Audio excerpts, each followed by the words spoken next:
ഈശോമിശിഹായിക്ക് സ്തുതിയായിരിക്കട്ടെ. ബൈബിളിന് ഒരു ആമുഖം എന്ന പഠന പങ്ക്തിയിലെ രണ്ടാമത്തെ ക്ലാസ്സിലേക്ക് മാന്യപ്രേക്ഷകർ എല്ലാവർക്കും സ്വാഗതം. ഒരു ചെറിയ പ്രാർത്ഥനയോടുകൂടി ഇന്നത്തെ ബൈബിൾ ക്ലാസ് ആരംഭിക്കാം. മോശ തുടങ്ങി എല്ലാ പ്രവാചകന്മാരും വിശുദ്ധ ലിഖിതങ്ങളിൽ തന്നെപ്പറ്റി എഴുതിയിരിക്കുന്നവയെല്ലാം അവൻ അവർക്ക് വ്യാഖ്യാനിച്ചു കൊടുത്തു.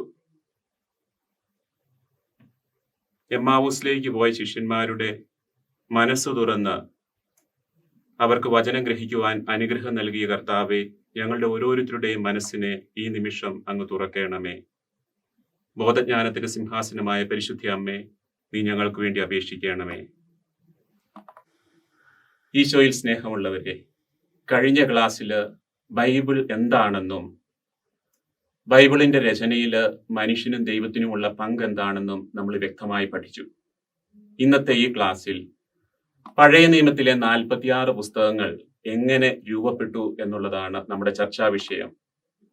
നമ്മൾ പ്രൊട്ടസ്റ്റന്റ്, ഓർത്തഡോക്സ്, കത്തോലിക്ക, ക്രിസ്തീയ വിഭാഗങ്ങളുടെ പഴയ നിയമം പരിശോധിച്ചാൽ അവരുടെ ബൈബിളിലെ പഴയ നിയമത്തിലെ പുസ്തകങ്ങളുടെ എണ്ണം വ്യത്യസ്തമാണ്. യഹൂദരുടെ ബൈബിളിലും വ്യത്യസ്തമായ നമ്പറാണുള്ളത്. ഇതിനെ സംബന്ധിച്ച വ്യക്തമായ ഒരു കമ്പാരറ്റീവ് ചാർട്ട് ഞാൻ ഈ വീഡിയോടൊപ്പം നിങ്ങൾക്ക് തന്നിട്ടുണ്ട്. അത് നിങ്ങളൊന്ന് പരിശോധിക്കുക. പഴയ നിയമത്തിന്റെ കാനോന എങ്ങനെ രൂപീകരിക്കപ്പെട്ടു?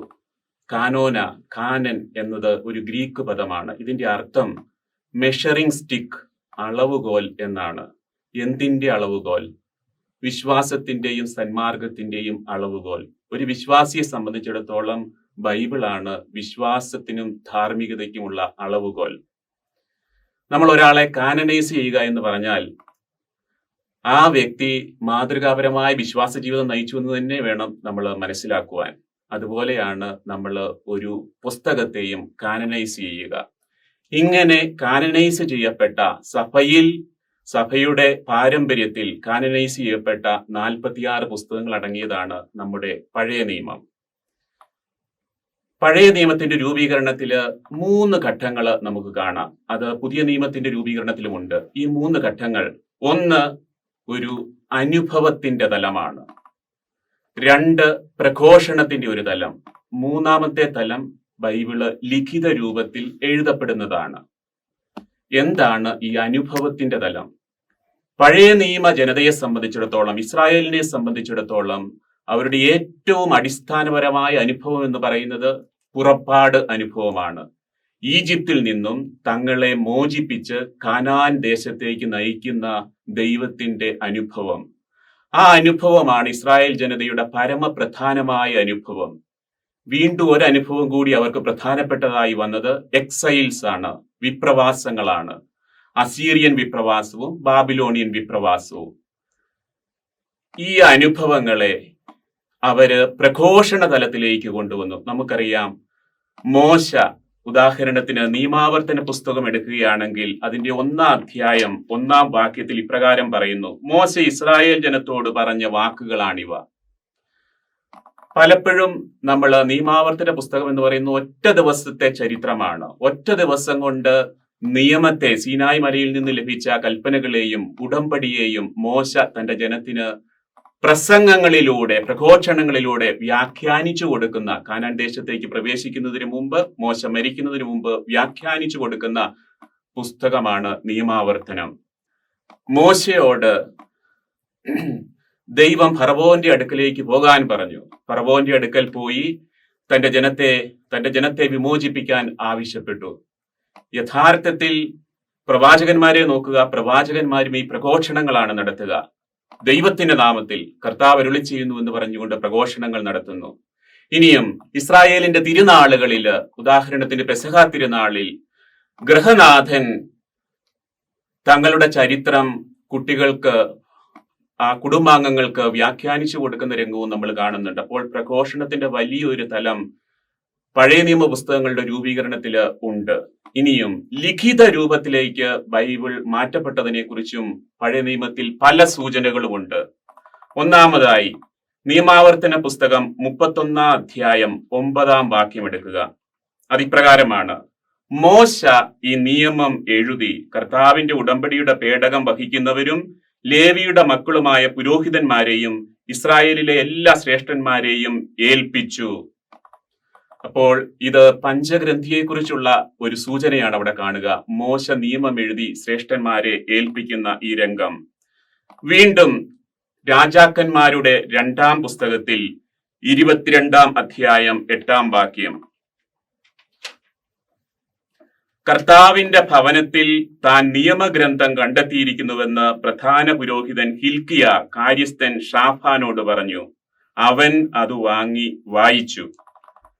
ഇവിടെ പറഞ്ഞിരിക്കുന്ന ഈ ഗ്രന്ഥം നിയമാവർത്തന പുസ്തകമാണെന്നാണ് ബൈബിൾ പണ്ഡിതന്മാര് പറയുക. നെഹമായയുടെ പുസ്തകം 8-ാം അധ്യായം 2-ഉം 3-ഉം വാക്യങ്ങൾ.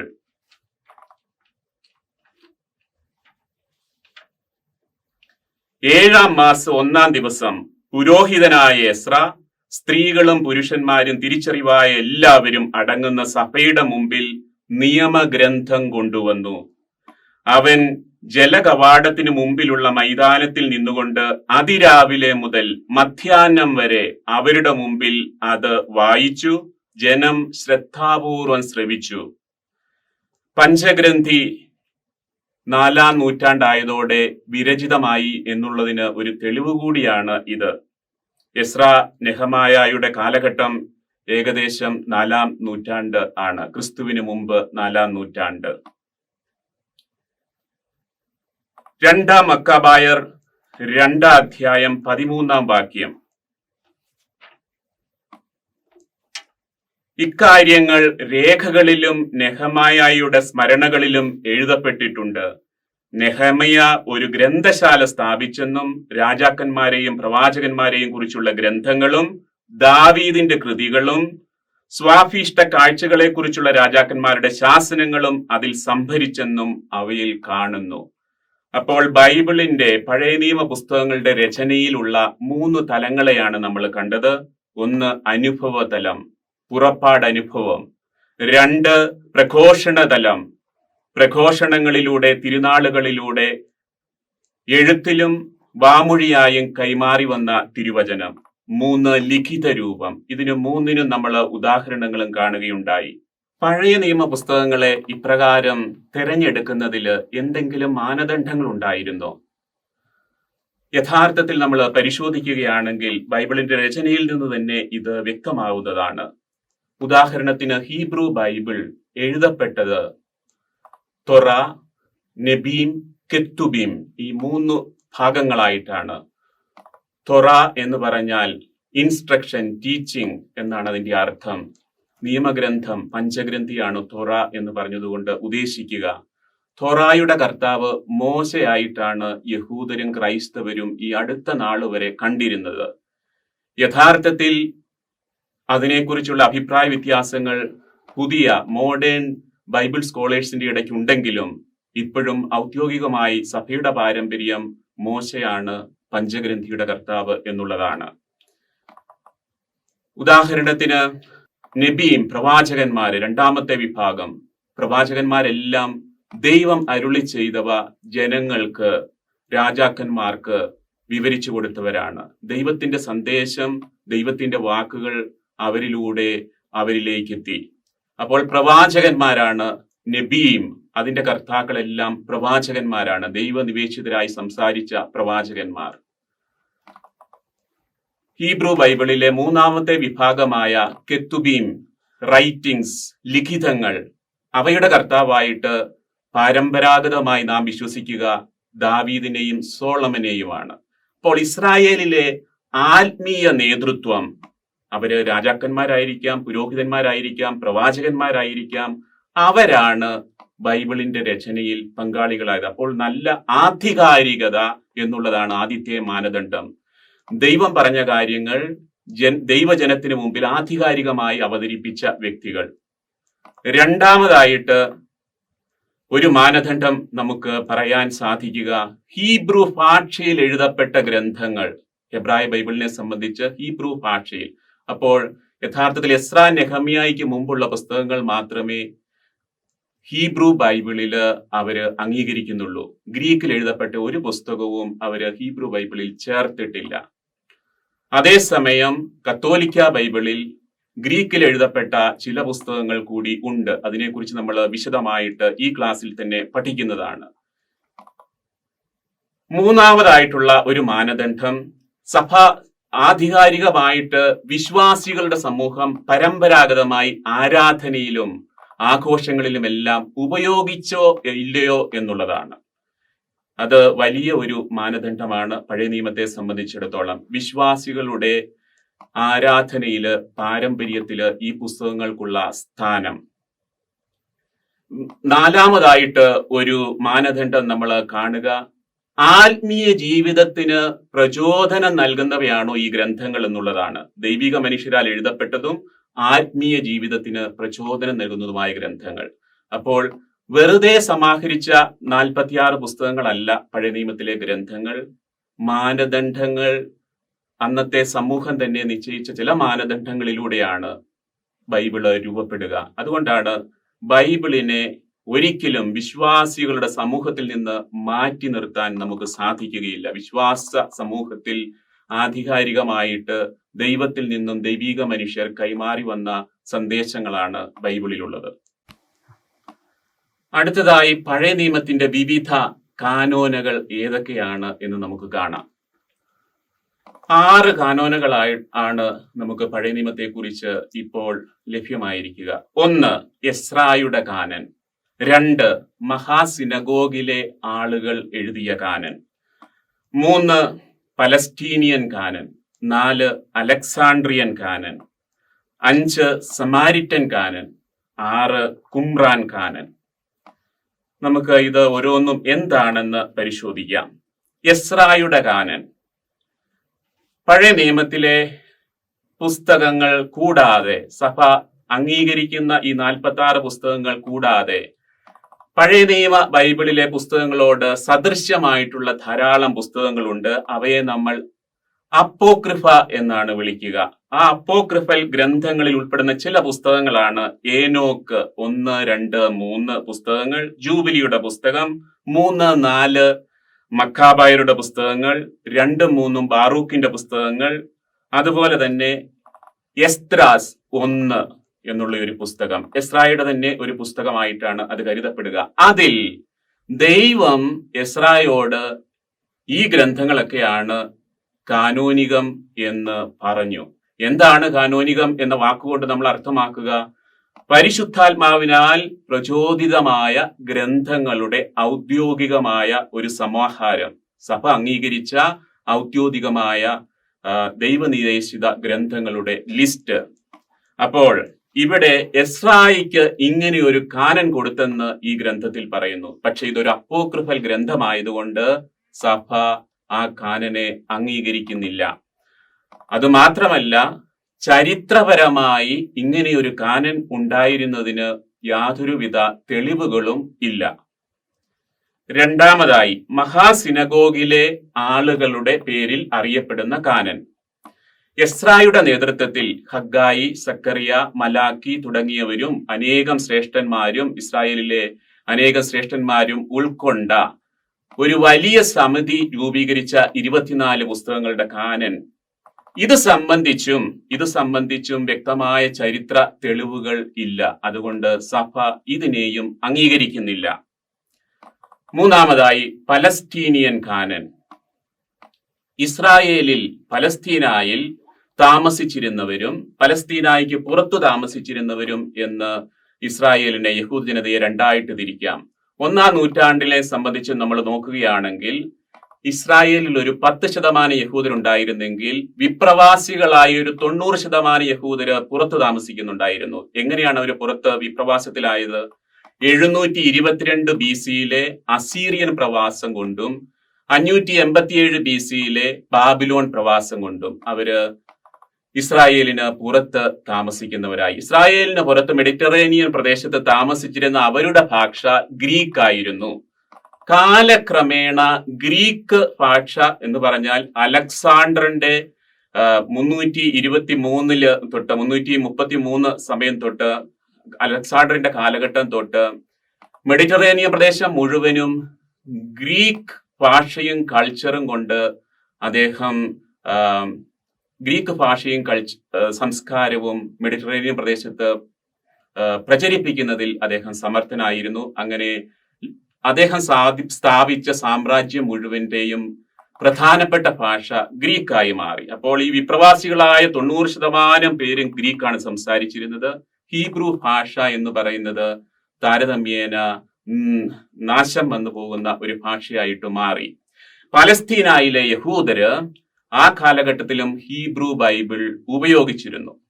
10% യഹൂദര് അവരുപയോഗിച്ചിരുന്ന ഹീബ്രു ബൈബിളിന്റെ ഭാഷ ഹെബ്രായ ഭാഷയായിരുന്നു. അതറിയത്തില്ലാത്തവർക്ക് അവര് അറമായ, അന്നത്തെ സംസാര ഭാഷയായ, പലസ്തീനായിലെ സംസാര ഭാഷയായ അറമായയിൽ വ്യാഖ്യാനിച്ചും കൊടുത്തിരുന്നു.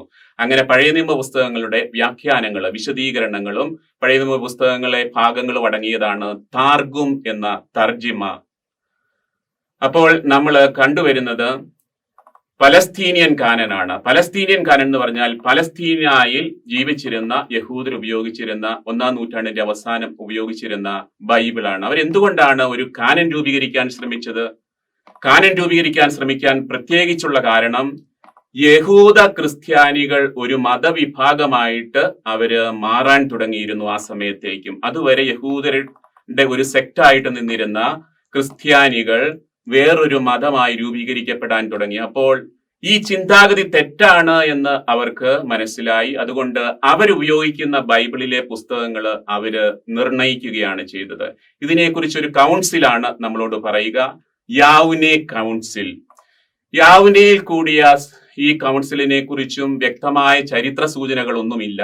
എന്നാലും 24 പുസ്തകങ്ങൾ അടങ്ങിയ Hebrew canon, Palestinian canon, proto canonical books എന്നറിയപ്പെടുന്ന ഭാഗം 1-ാം നൂറ്റാണ്ടിന്റെ AD 1-ാം നൂറ്റാണ്ടിന്റെ അവസാനത്തോടെ രൂപീകൃതമായി എന്നുള്ളതാണ് പാരമ്പര്യം. ഇതാണ് പലസ്തീനിയൻ കാനൻ. നമ്മുടെ പ്രൊട്ടസ്റ്റന്റ് വിഭാഗക്കാർ 1546 റിഫർമേഷന് ശേഷം ഉപയോഗിച്ചു വരുന്ന ബൈബിളിൽ അവര്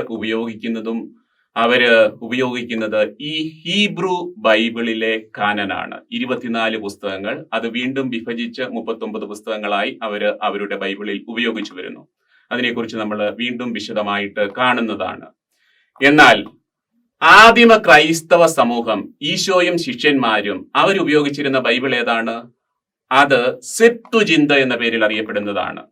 അത് BC, ക്രിസ്തുവിന് മുമ്പ് 300 മുതൽ 230 BC വരെയുള്ള കാലഘട്ടത്തിൽ അലക്സാണ്ട്രിയയിലെ, ലോകത്തിലെ ഏറ്റവും വലിയ ലൈബ്രറി ആയിരുന്നു അലക്സാണ്ട്രിയയിലെ ലൈബ്രറി. അവിടുത്തെ ലൈബ്രറിയിൽ ഒരു ബൈബിൾ വേണമെന്നുള്ള ചിന്ത ടോളമി ഫിലാഡൽഫൂസ് രണ്ടാമന് തോന്നിയപ്പോൾ അദ്ദേഹം പലസ്തീനായിലെ 12 ഗോത്രങ്ങളിൽ നിന്നും 6 പേരെ വീതം ഹീബ്രു ബൈബിള് ഗ്രീക്കിലേക്ക് തർജ്ജമ ചെയ്യാനായിട്ട് ക്ഷണിച്ചു. അവരെ 72 പേരുണ്ട്. പക്ഷെ അവരെ പല മുറികളിലായിട്ട് അദ്ദേഹം ഇരുത്തി പഞ്ചഗ്രന്ഥി ട്രാൻസ്ലേറ്റ് ചെയ്യിച്ചു. അപ്പോൾ അവരുടെ ട്രാൻസ്ലേഷൻ എല്ലാം, തർജ്ജിമകളെല്ലാം ഒന്നുപോലെ ഇരുന്നു. ഈ അത്ഭുതം സംഭവിച്ചതിനെ കുറിച്ചുള്ള ലെജൻഡ് നമുക്കുണ്ട്.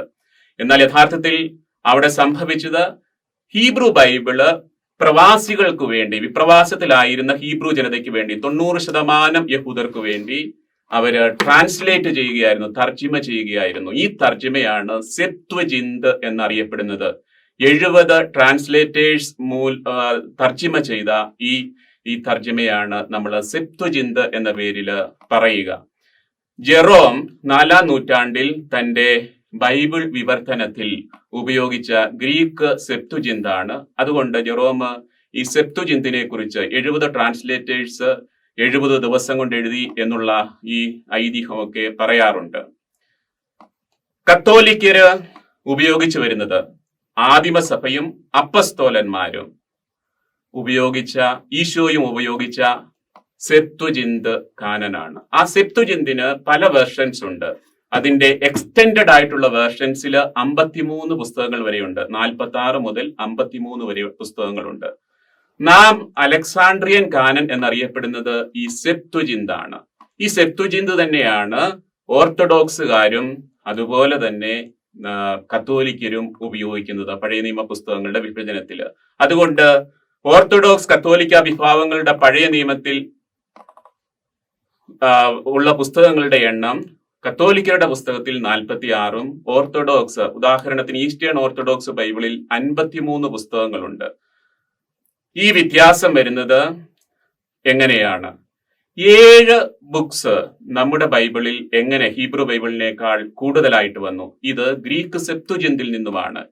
ഈശോയും ശിഷ്യന്മാരും നമ്മുടെ ബൈബിളിൽ തന്നെ പുതിയ നിയമത്തിൽ കോട്ട് ചെയ്തിരിക്കുന്ന 300-ൽ പരം കൊട്ടേഷൻസ് സെപ്തുജിന്തിൽ നിന്നുള്ളതാണ്. അപ്പോൾ അവർ ഉപയോഗിച്ചിരുന്ന ആദിമസഭയുടെ ബൈബിൾ എന്ന് പറയുന്നത് സെപ്തുജിന്താണ്. ഇതാണ് 4-ാം നൂറ്റാണ്ട് മുതൽ 16-ാം നൂറ്റാണ്ട് വരെ സഭ ഉപയോഗിച്ചിരുന്നത്. ഈ 46 പുസ്തകങ്ങളാണ്. അതിനുള്ള തെളിവുകൾ സഭയുടെ പാരമ്പര്യത്തിലുണ്ട്. അപ്പോൾ ഓർത്തഡോക്സ് വിഭാഗങ്ങളുടെ ബൈബിളിൽ കുറച്ച് പുസ്തകങ്ങൾ കൂടി കൂടുതലുണ്ട്. കത്തോലിക്കരുടേതിനേക്കാൾ കുറച്ചുകൂടി പുസ്തകങ്ങൾ കൂടുതലുണ്ട്. ആ പുസ്തകങ്ങള് സാം 151, മനാസിയുടെ പ്രാർത്ഥന, ഇങ്ങനെയുള്ള കുറച്ച് പുസ്തകങ്ങൾ അതിൽ കൂടുതലുണ്ട്. അതിനെക്കുറിച്ചും ആ ലിസ്റ്റിൽ വളരെ വ്യക്തമായിട്ട് ഞാൻ കൊടുത്തിട്ടുണ്ട്. അത് നിങ്ങളൊന്ന് കമ്പയർ ചെയ്ത് മനസ്സിലാക്കുക. കത്തോലിക്കരുടെ പുസ്തകത്തിൽ കൂടുതലായി ഹീബ്രു ബൈബിളിൽ നിന്നും കൂടുതലായി വരുന്ന 7 പുസ്തകങ്ങൾ അത് ഏതൊക്കെയാണ്?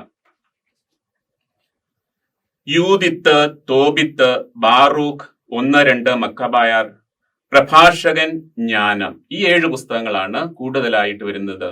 അതോടൊപ്പം തന്നെ ദാനിയേലിന്റെയും എസ്തേറിന്റെയും പുസ്തകങ്ങളിൽ കുറച്ച് അഡീഷനും കൂടെ കത്തോലിക്ക ബൈബിളിൽ ഉണ്ട്. ഈ 7 പുസ്തകങ്ങളെ ഡ്യൂട്ടറോ കാനോനിക്കൽ ബുക്സ്, ഉത്തര കാനോനിക ഗ്രന്ഥങ്ങൾ എന്നാണ് കത്തോലിക്ക സഭ വിശേഷിപ്പിക്കുക. അപ്പോൾ നാം പറഞ്ഞു വന്നത് ഇതാണ്: ഈശോയുടെ കാലത്ത് 2 തരത്തിലുള്ള കാനൻ നിലവിലിരുന്നു, ഹീബ്രു ബൈബിളും സെപ്ത്വജിന്തും. ഈ ഹീബ്രു ബൈബിളിൽ 24 പുസ്തകങ്ങളാണ് ഉണ്ടായിരുന്നത്. സെപ്ത്വജിന്തിൽ 46 പുസ്തകങ്ങൾ മുതൽ 53 പുസ്തകങ്ങൾ വരെ. പ്രൊട്ടസ്റ്റന്റ് വിഭാഗക്കാർ ഫോളോ ചെയ്യുക ഹീബ്രു ബൈബിളാണ്. നമ്മൾ ഫോളോ ചെയ്യുക, കത്തോലിക്കരും ഓർത്തഡോക്സുകാരും ഫോളോ ചെയ്യുന്നത് സെപ്ത്വജിന്താണ്, അലക്സാണ്ട്രിയൻ കാനനാണ്. അതുകൊണ്ടാണ് നമുക്ക് കൂടുതൽ പുസ്തകങ്ങൾ ഉള്ളത്. 16-ാം നൂറ്റാണ്ട് വരെ പ്രൊട്ടസ്റ്റന്റ് വിഭാഗം ഇല്ലായിരുന്നു. അവരും അതുവരെ ഉപയോഗിച്ചിരുന്നത് ഈ സെപ്ത്വജിന്തിലെ 46 പുസ്തകങ്ങൾ കത്തോലിക്ക സഭ ഇന്ന് ഉപയോഗിച്ചിരുന്ന പുസ്തകങ്ങൾ തന്നെയാണ്. എന്തുകൊണ്ടാണ് യഹൂദർ ഈ 7 പുസ്തകങ്ങളെ നിരാകരിച്ചത്? ഈ 7 പുസ്തകങ്ങൾ ഗ്രീക്കിൽ എഴുതപ്പെട്ടവയായിരുന്നു എന്നുള്ള കാരണം കൊണ്ടാണ്.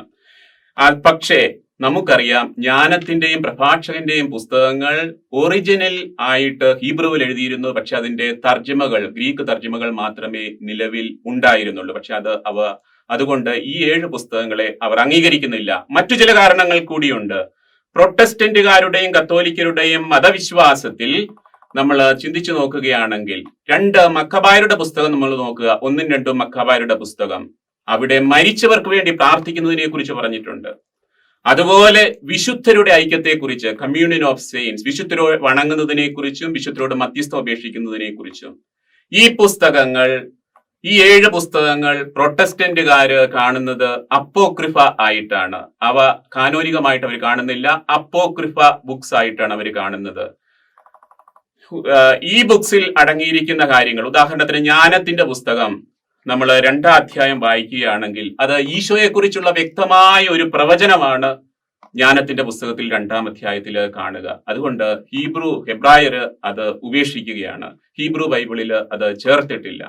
അപ്പോൾ ആദിമ ക്രൈസ്തവ സമൂഹം പരമ്പരാഗതമായി ഈശോ മുതൽ ഇന്നുവരെ ഉപയോഗിച്ചിരിക്കുന്നത് പഴയ നിയമത്തിലെ ഈ 46 പുസ്തകങ്ങളാണ്.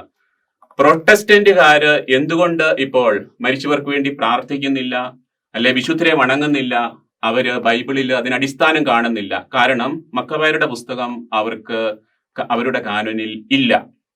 അപ്പോൾ നമ്മൾ കണ്ടുവന്നത് അലക്സാണ്ട്രിയൻ കാനനും പലസ്റ്റീനിയൻ കാനനുമാണ്. ഇനിയും സമാരിറ്റൻ കാനൻ. ആരാണ് ഈ സമരിയാക്കാര്? അസീറിയ രാജാവ് ഇസ്രായേൽ എന്നുള്ള 10 ഗോത്രങ്ങളെ പരാജയപ്പെടുത്തി അവരെ വിപ്രവാസത്തിലേക്ക്, അസീറിയയിലേക്ക് 722 BC-യിൽ കൊണ്ടുപോയി. അവിടെ നിന്നും അസീറിയ രാജാവ് 5 ദേശക്കാരെ കൊണ്ടുവന്ന് സമരിയായിൽ പാർപ്പിച്ചു. അവരും യഹൂദ ജനതയും തമ്മിൽ മിക്സ് ചെയ്ത് ഉണ്ടായ ഒരു കൂട്ടരാണ് സമറിയാക്കാർ.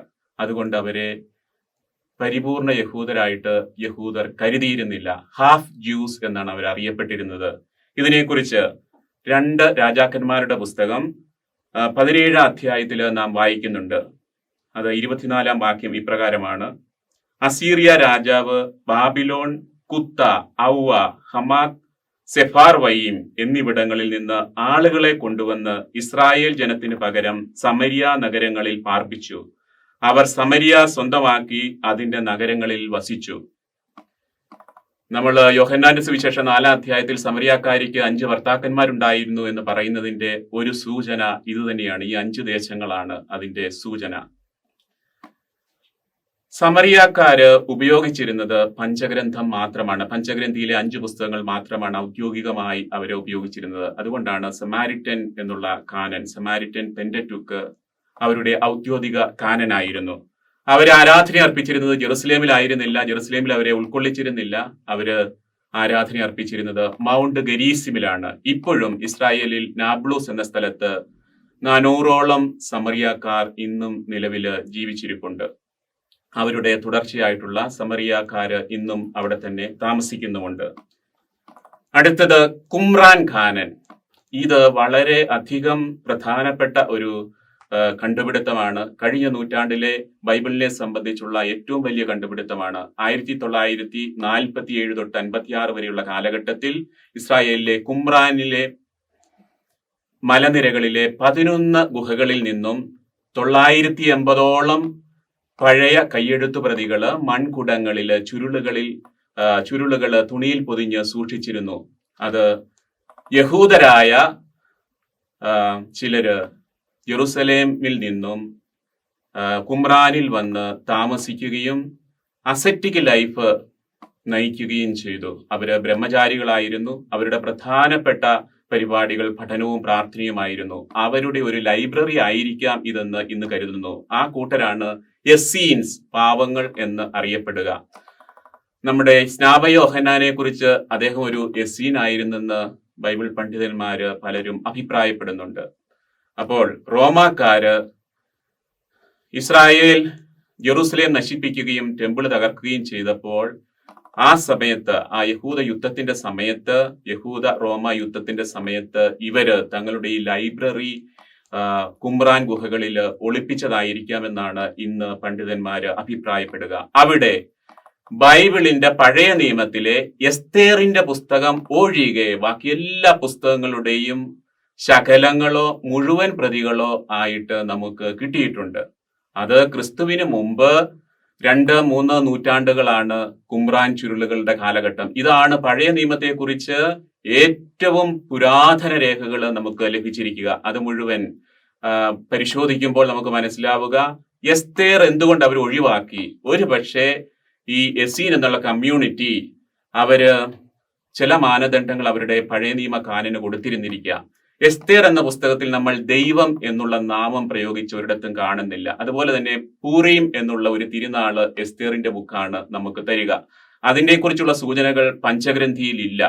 അപ്പോൾ ഈ തിരുനാളിനെ കുറിച്ച് പറഞ്ഞിരിക്കുന്നത് കൊണ്ടും ദൈവനാമം ഇതിൽ കാണാത്തത് കൊണ്ടുമായിരിക്കാം ഒരുപക്ഷെ എസ്തേർ എന്ന പുസ്തകം കുമ്രാൻ ചുരുളുകളിൽ നമ്മൾ കാണാത്തത്. ബൈബിളിനെ സംബന്ധിക്കുന്ന ഏകദേശം 230-ൽ പരം കയ്യെഴുത്ത് പ്രതികള് നമുക്ക് കുമ്രാനിൽ നിന്ന് ലഭിച്ചിട്ടുണ്ട്.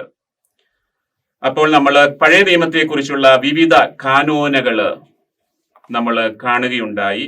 ഇനിയും നമ്മൾ കാണുക എന്താണ് ചുരുക്കത്തിൽ നമ്മുടെ കത്തോലിക്ക ബൈബിളിലെ 46 പുസ്തകങ്ങളുടെ രൂപീകരണ ചരിത്രം. 180 BC മുമ്പ് ഹെബ്രായ ബൈബിൾ എഴുതപ്പെട്ടിട്ടുണ്ട്. 300 മുതൽ 230 BC വരെയുള്ള കാലഘട്ടത്തിലാണ് അലക്സാണ്ട്രിയയിൽ സപ്തതിയുടെ നിർമ്മാണം, സെപ്ത്വജിന്ത്, അലക്സാണ്ട്രിയൻ കാനന്റെ നിർമ്മാണം നടക്കുക. AD 1-ാം നൂറ്റാണ്ടിന്റെ അവസാനമാണ് പലസ്തീനിയൻ കാനൻ 24 പുസ്തകങ്ങൾ അടങ്ങിയ പ്രോട്ടോ കാനോനിക്കൽ ബുക്സ് രൂപപ്പെടുക. 382 AD-യിൽ പഴയ നിയമവും പുതിയ നിയമവും അടങ്ങുന്ന സമ്പൂർണ്ണ കാനോന റോമിലെ സൂനഹദോസിൽ ദമാസൂസ് പാപ്പ പ്രസിദ്ധപ്പെടുത്തി. അതിൽ ഉള്ളത് പഴയ നിയമത്തിലെ 46 പുസ്തകങ്ങളും പുതിയ നിയമത്തിലെ 27 പുസ്തകങ്ങളുമാണ്. ആ കാനൻ തന്നെ 393 ഹിപ്പോയിലെ സൂനഹദോസ് അംഗീകരിച്ചു. വീണ്ടും കാർത്തേജിൽ നടന്ന 2 സൂനഹദോസുകൾ 397 419 പഴയ നിയമത്തിലെ ഈ 46 പുസ്തകങ്ങളെ അംഗീകരിക്കുകയുണ്ടായി. 797 AD രണ്ടാം നിക്കിയ സൂനഹദോസും ഇതേ ലിസ്റ്റ് തന്നെ അംഗീകരിച്ചു. നമുക്കറിയാം 4-5 നൂറ്റാണ്ട് മുതൽ നമുക്ക് ബൈബിളില് 73 പുസ്തകങ്ങൾ എന്നുള്ള ആ കാനോന്റെ നിർമ്മിതി പൂർത്തിയായി. 4-ാം നൂറ്റാണ്ടോടുകൂടി കാനൻ പൂർത്തിയായിട്ടുണ്ട്. പക്ഷേ പ്രൊട്ടസ്റ്റന്റ് വിപ്ലവകാലത്ത് മാർട്ടിൻ ലൂതറും സ്വിംഗ്ലിയും കാൽവിനും എല്ലാം സഭാധികാരത്തെ എതിർത്തുകൊണ്ട് സംസാരിച്ചപ്പോൾ അവര് രൂപീകരിച്ച അവരുടെ ബൈബിളിൽ അവര് ഫോളോ ചെയ്തത് പലസ്തീനിയൻ കാനനാണ്. അവര് സപ്തതിയെ ഉപേക്ഷിച്ചു. അപ്പോൾ അവരുടെ ബൈബിളിൽ അതുകൊണ്ട് 39 പുസ്തകങ്ങളെ ഉള്ളൂ. പ്രൊട്ടസ്റ്റന്റ് ബൈബിളിൽ 39 പുസ്തകങ്ങളെ ഉള്ളൂ. നമ്മുടെ ബൈബിളിലുള്ള അഡീഷണൽ ആയിട്ടുള്ള 7 പുസ്തകങ്ങൾ ഞാൻ നേരത്തെ സൂചിപ്പിച്ചതുപോലെ ഉത്തര കാനോനിക ഗ്രന്ഥങ്ങൾ എന്നാണ് അറിയപ്പെടുക. പ്രൊട്ടസ്റ്റന്റ് വിപ്ലവത്തിന്റെ ഫലമായിട്ട് 1546 സഭ വ്യക്തമായിട്ട് പഠിപ്പിച്ചു. ഇതുവരെ സഭ പരമ്പരാഗതമായി ഉപയോഗിച്ചു വന്നിരുന്ന വുൾഗാത്ത ബൈബിൾ, ജെറോമിന്റെ ട്രാൻസ്ലേഷൻ, ലത്തീൻ വിവർത്തനം, അതിലുള്ള 73 പുസ്തകങ്ങളാണ് കത്തോലിക്ക സഭയുടെ ഔദ്യോഗികമായ ബൈബിൾ എന്ന് കൃത്യമായും വ്യക്തമായും സഭ പഠിപ്പിച്ചത് 1546 തെന്ത്രോസ് സൂനഹദോസിലാണ്. പക്ഷേ അതുവരെ പരമ്പരാഗതമായി 4-ാം നൂറ്റാണ്ട് മുതൽ ക്രൈസ്തവർ ഉപയോഗിച്ചിരുന്ന ആ കാനോന അംഗീകരിക്കുക മാത്രമാണ് 1546 തെന്ത്രോസ് സൂനഹദോസ് ചെയ്തത്. അപ്പോൾ ഇന്ന് നാം കാണുന്ന രീതിയിൽ 46 പുസ്തകങ്ങൾ നമുക്ക് നമ്മുടെ ബൈബിളിൽ ഉള്ളത് ആദിമസഭയും ഈശോയും അപ്പസ്തോലന്മാരും ഉപയോഗിച്ചിരുന്ന അതേ സെപ്തുജിന്തിൽ കാണുന്ന 46 പുസ്തകങ്ങളാണ്. ഇനിയും ഈ 46 പുസ്തകങ്ങൾ തന്നെ അതിന്റെ മേജർ ഭാഗവും ഗ്രീക്ക് വിവർത്തനം, സപ്തതിയുടെ ഭാഗങ്ങൾ ആദ്യമായി 4-ാം നൂറ്റാണ്ടിലും 5-ാം നൂറ്റാണ്ടിൽ നിന്നും നമുക്ക് ലഭിച്ചിരിക്കുന്ന കയ്യെഴുത്ത് പ്രതികൾ, വത്തിക്കാൻ കോഡെക്സ്, അലക്സാണ്ട്രിനൂസ് കോഡെക്സ്, സൈനൈറ്റിക്കൂസ് കോഡെക്സ്, ഇവ പരിശോധിച്ചാൽ ഇവയിലെല്ലാം ആ ബുക്സിന്റെ ലിസ്റ്റാണ് ഉള്ളത്. അതിൽ നമ്മൾ കാണുന്ന ഉത്തര കാനോനിക ഗ്രന്ഥങ്ങളും ഉണ്ട്. 73 പുസ്തകങ്ങളുടെയും മേജർ പാർട്സും അതിൽ ഇന്നും നശിക്കാതെ നമുക്ക് ലഭിച്ചിട്ടുണ്ട്. 4-5 നൂറ്റാണ്ടുകളിലെ കയ്യെഴുത്തു പ്രതികൾ. അഗസ്റ്റിൻ, ജെറോം, ഒറിജിൻ എന്നീ സഭാപിതാക്കന്മാരും ഈ 46 പുസ്തകങ്ങളെ അംഗീകരിച്ചവരാണ്. സഭയിൽ രൂപപ്പെട്ട ഈ കാനനാണ് ഇന്നും കത്തോലിക്ക സഭ തുടർന്നു പോരുന്നത്. അപ്പോൾ സഭാപിതാക്കന്മാരുടെയും സഭാ പാരമ്പര്യത്തിലും രൂപപ്പെട്ട 46 പുസ്തകങ്ങളാണ്, ദൈവനിവേശിതമായി സഭ അംഗീകരിച്ച 46 പുസ്തകങ്ങളാണ് നമ്മൾ ഇന്ന് പഴയ നിയമത്തിൽ ഉപയോഗിക്കുക. അപ്പോൾ നമ്മൾ പഴയ നിയമത്തിന്റെ 46 പുസ്തകങ്ങളുടെ രൂപീകരണത്തെക്കുറിച്ച് ചുരുക്കത്തിൽ അതിന്റെ ചരിത്ര പശ്ചാത്തലത്തെക്കുറിച്ച് കണ്ടു. ഇനിയും അടുത്ത ക്ലാസ്സിൽ നമ്മൾ കാണുക പുതിയ നിയമത്തിന്റെ കാനോനയെ കുറിച്ചാണ്. പുതിയ നിയമത്തിലെ 27 പുസ്തകങ്ങൾ എങ്ങനെ രൂപപ്പെട്ടു എന്നതിനെ കുറിച്ചാണ്. ഇത്രയും നേരം എന്നെ ക്ഷമാപൂർവ്വം ശ്രമിച്ച നിങ്ങൾക്ക് ഏവർക്കും ഹൃദയത്തിന്റെ ഭാഷയിൽ നന്ദി പറയുന്നു.